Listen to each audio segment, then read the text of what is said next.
Hello, this is Dave Hurwitz, executive editor at ClassicsToday.com, here to talk to you about Gounod's Messe solennelle de Sainte Cécile, the Saint Cecilia Mass.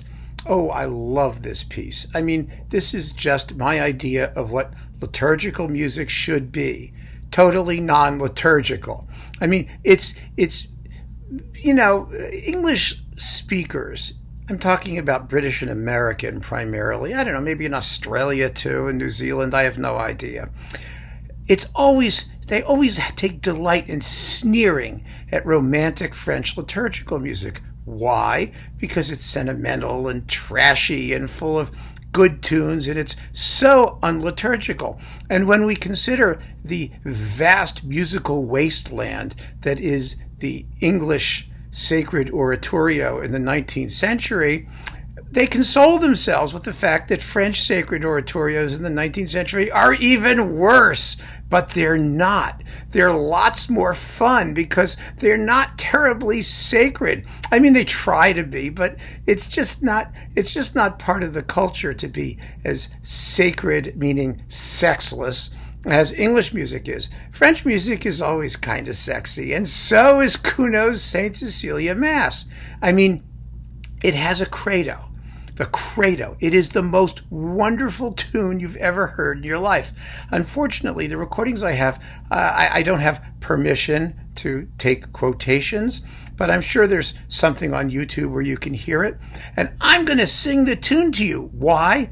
Because it really belongs in like a Broadway musical, like maybe Grease. It sounds sort of like a 1950s show tune with a boogie-woogie bass. It goes, Credo in unum Deum, Patrem omnipotentem, factorem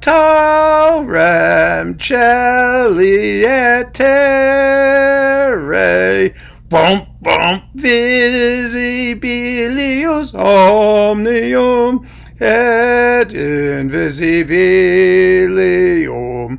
I know that's more than anyone should take, but you got to hear the accompaniment. It's got this bass going dum bum bum bum bum bum bum bum bum like that, and then the strings are on the offbeat, so it's Credo in unum Deum.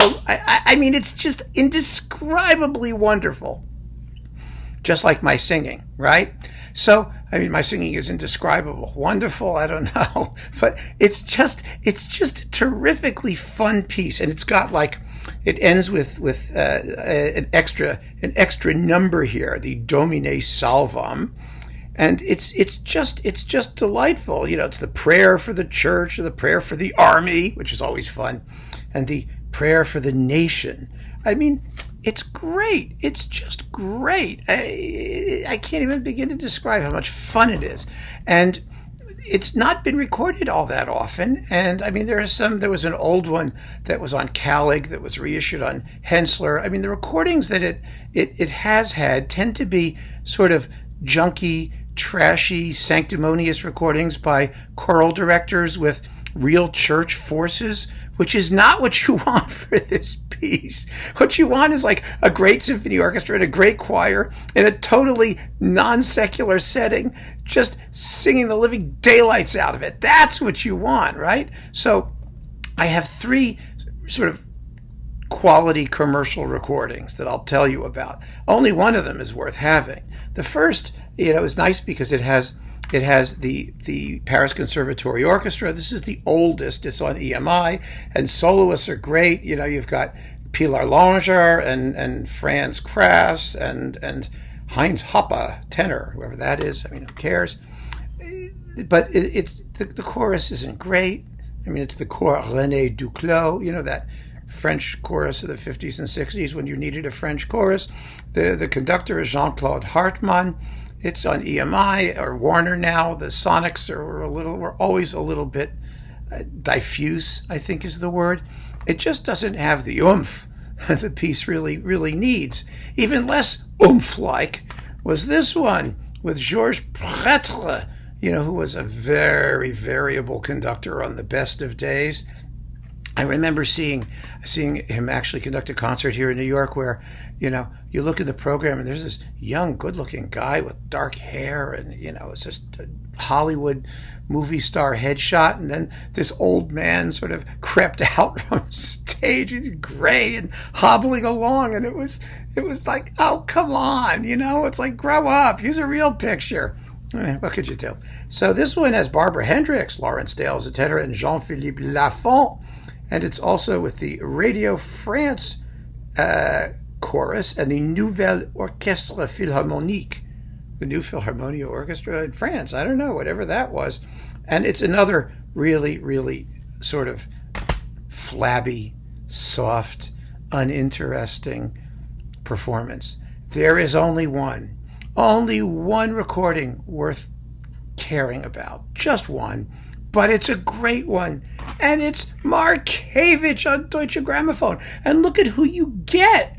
I mean, first of all, you have Irmgard Siegfried, Gerhard Stolze, and Hermann Ude. I mean, three actually very, very good singers. I mean, Siegfried's very well known. Stolze is, famous from the Schulte Ring, But you get also the Czech Philharmonic Orchestra and Chorus, a great, great orchestra and a great, great chorus, and a wonderful sounding recording with Markevitch. And Markevitch, of course, is not going to screw around just because it's liturgical. There's no sanctimony here. He takes the credo at about, a third less quickly than everyone else does it. Most people are sort of do, do, do, do, do, do.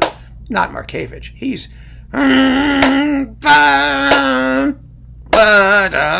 with the bass really really chugging along there. It's just great. It's the way the piece should be sung, the way the piece should be played, with 110% conviction from first note to last. So I do urge you to hear the Gounod St. Cecilia Mass. It is absolutely wonderful. It belongs in your Mass collection, and I'm Jewish, and I have a huge Mass collection. So, remember, Bach's B minor Mass also, it was written for no known liturgy, and this was written for a liturgy. It was actually played for a liturgy. So there you go. But this is the one to get, my friends. It is stunning. Absolutely stunning. It's just a great recording anyway, irrespective of the fact that it may be a Mass. And, if you saw my video on Rossini's Petite Messe Solennelle, I have a certain affection for off the beaten path Mass settings. Don't ask me why. I have no idea. But, composers sometimes do their best work when they're using words which are sort of, well-known, and they can bring their own personality to bear on it. It's funny in the Romantic period because it's just the opposite of what was happening in like Palestrina's day, because then when people were taking the text perhaps a little bit more seriously than they were in the 19th century, the whole idea was that the composer should just disappear behind the music. Everything should sound the same because you were supposed to focus on the meaning of the words, not on the character of the music. But of course, what we want today is music that is just full of unique individual character and that takes the words and makes something new and special out of them, not something which makes them sound just like everybody else does. And Gounod does that. He really does. He wrote a lot of liturgical music, but this Mass, the St. Cecilia Mass, is his most personal and I think most enjoyable, one of the most enjoyable Mass settings of the entire 19th century, and you have to own it, and the Markevitch recording is the only one worth considering. Take my word for it, and keep on listening. Thank you so much. If you enjoyed this chat, please subscribe to my YouTube channel. Let's go for Gounod!